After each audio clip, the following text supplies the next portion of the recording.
Hey there, welcome to the Mom War series. I have a question for you. Have you ever challenged your beliefs? Like for real?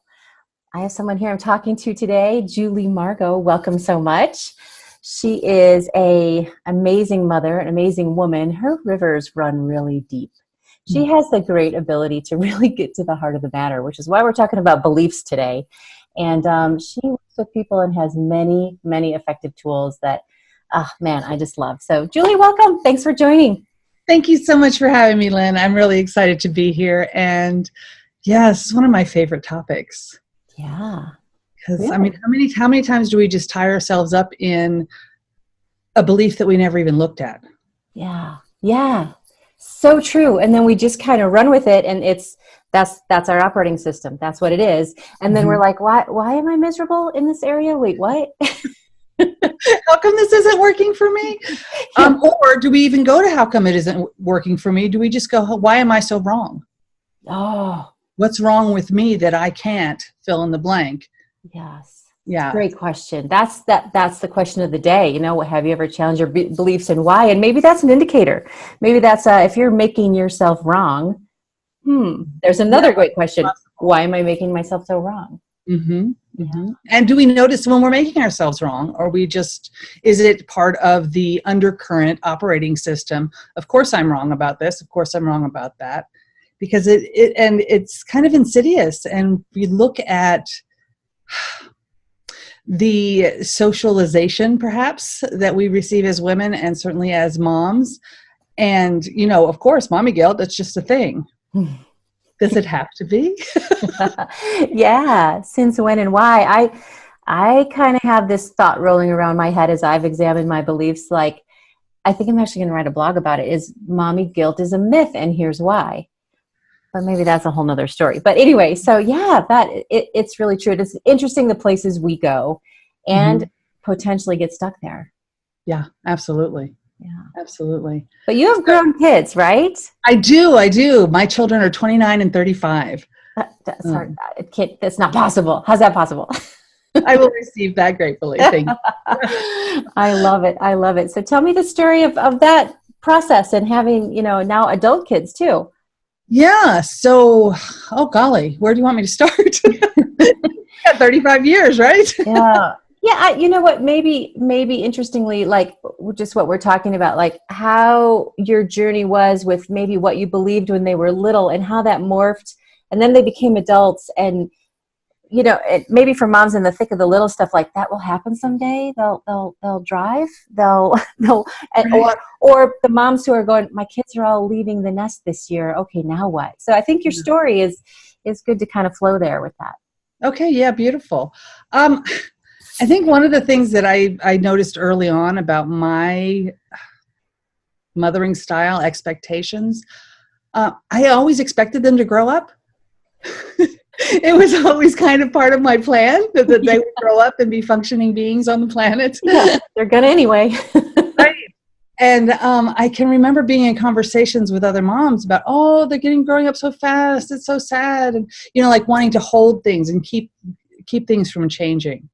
And I think that's one of those places that we can create a lot of suffering and a lot of angst that we are truly choosing to create because they grow up.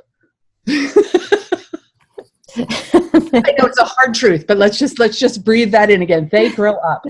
Woo! They get off the payroll. Exactly. And when you have a 15-year-old, please remind yourself every morning they grow up. They will grow up. This too shall pass. And not every 15-year-old is there, but it's an interesting place that we can stick ourselves wanting to hold on to this one moment, as opposed to, and think about, when we're holding on to, this precious baby, I don't ever want it to change. Well, are you actually being present when you're in, I don't want it to change? Mm-hmm. Yeah. Oh. Yeah. So, which therefore gets you stuck. And if you believe, this is the only moment that is precious, right?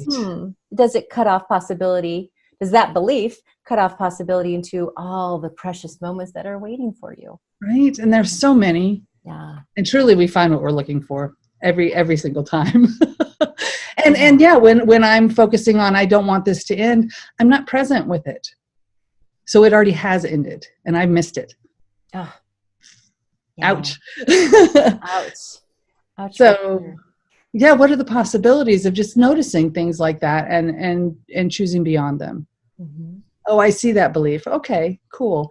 And oh, my sweetheart up on stage doing your first tap routine. That's amazing, right? Heading out in the car for the first drive on their own. Oh my gosh.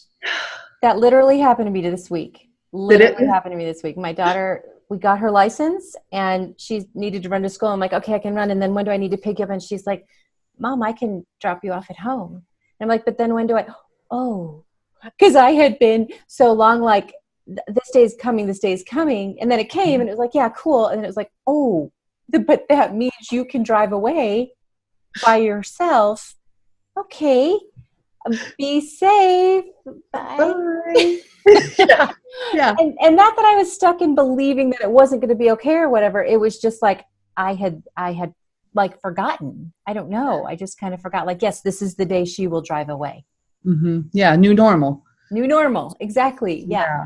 Yeah. So I went inside, had a good giggle at myself and waited for her to come home. Awesome. Oh, that's great. Yeah. It's just, I don't know. I might be weird. Of course, the original meaning of weird is of spirit, fate, or destiny. So I could deal with being weird, right? Ooh, I'm of in. Spirit, fate, or destiny. I actually really enjoy change, except when I don't. full disclosure.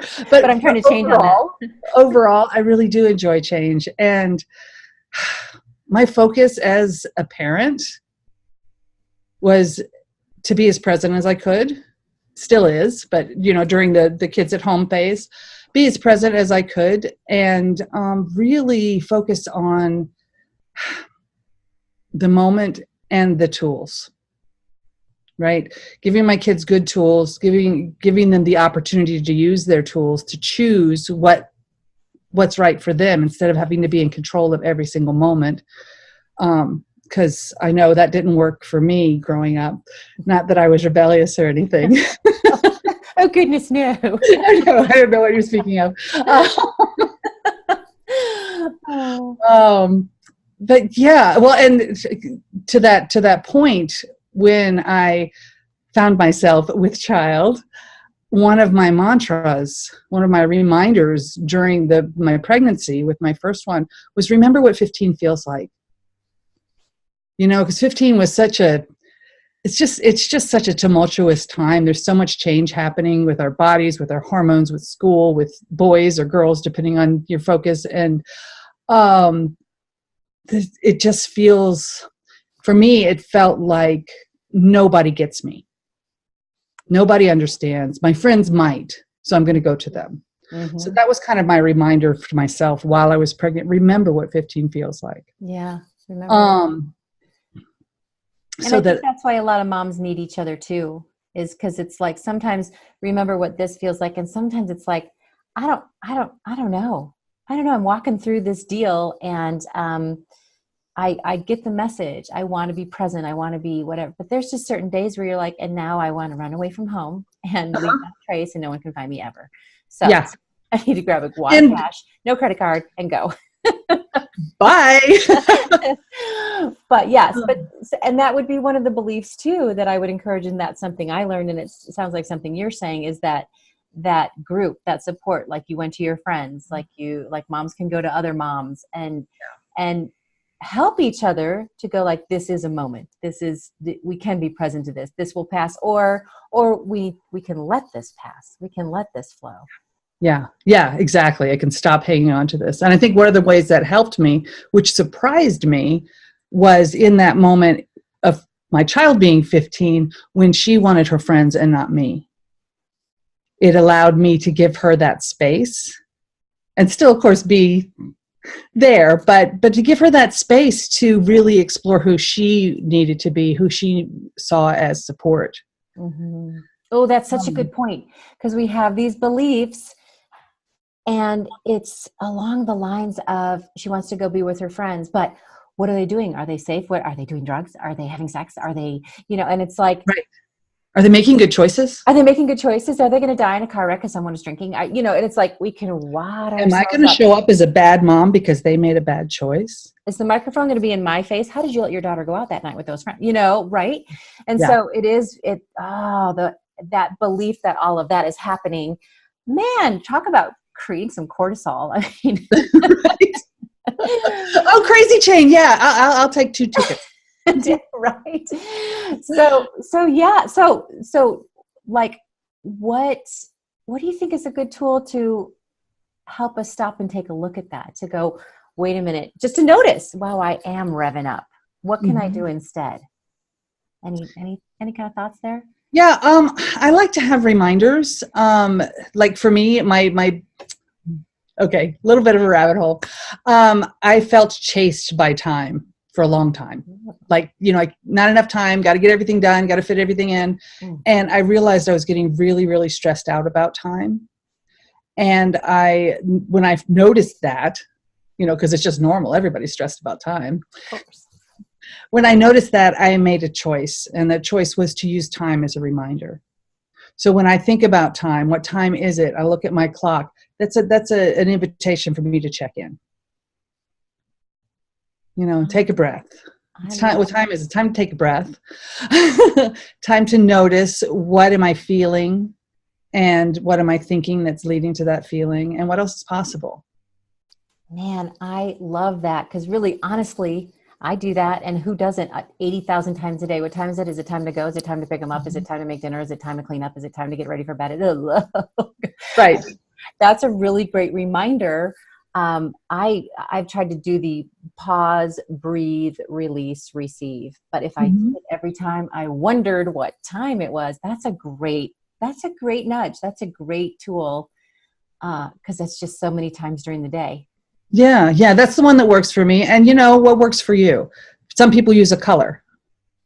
Like, when you see the color green or something like that, right? Just find what works as a trigger for you to just drop in and ask, what am I thinking? What am I believing? And the deeper question to both of those is, what am I choosing? Yes. Yeah. I've always loved, you are the master of asking questions. I love asking questions of myself, and I have learned so much from you in that way. And I really appreciate it. It's been life-changing. And that is probably the biggest encouragement is, really pause, maybe choose a little thing to connect it to, but, and ask yourself questions. Tony Robbins said, ask yourself better questions and you get better answers. Yeah. And it's so true, isn't it? Yeah. Yeah. Well, yeah. What's wrong with me? It's not a great question. No, you're going to come up with a list. Right? How about what's right with me? I love it. Yeah. What's your favorite question to ask yourself? How does it get any better than this? I love that question too, and I probably set you up because I knew you were going to say that. Oh my goodness, that is so great. Well, oh my gosh, that is awesome. I don't know if you have any other thoughts you want to leave us with, but I really appreciate the conversation today, and I will include. I get a hold of Julie on the, is it below comments or however that works? Right. if people can connect with you, that would be great. She's got a lot of wonderful tools and ideas and beautiful processes. I'll pop all that there. But I can't thank you enough for your thoughts and just jumping in here today. Oh, you are so welcome. And I love the work that you're doing and the support that you're bringing to moms and their children and their partners and the planet. Because I love it. Yeah, this is a space of growth and just so much possibility. So thank you for what you're doing. Oh, thank you. I appreciate it. Yep. I just feel like if there's encouragement, love, support for wholehearted momming, it'll make all the difference in the world for themselves, first and foremost, and then it'll spill out to the kids and the society. And that is definitely aligned with everything you are doing too. So thank you. Thank you so much, Julie. It has been a blast. Thanks for joining me today. Thank you. Okay. Remember to subscribe.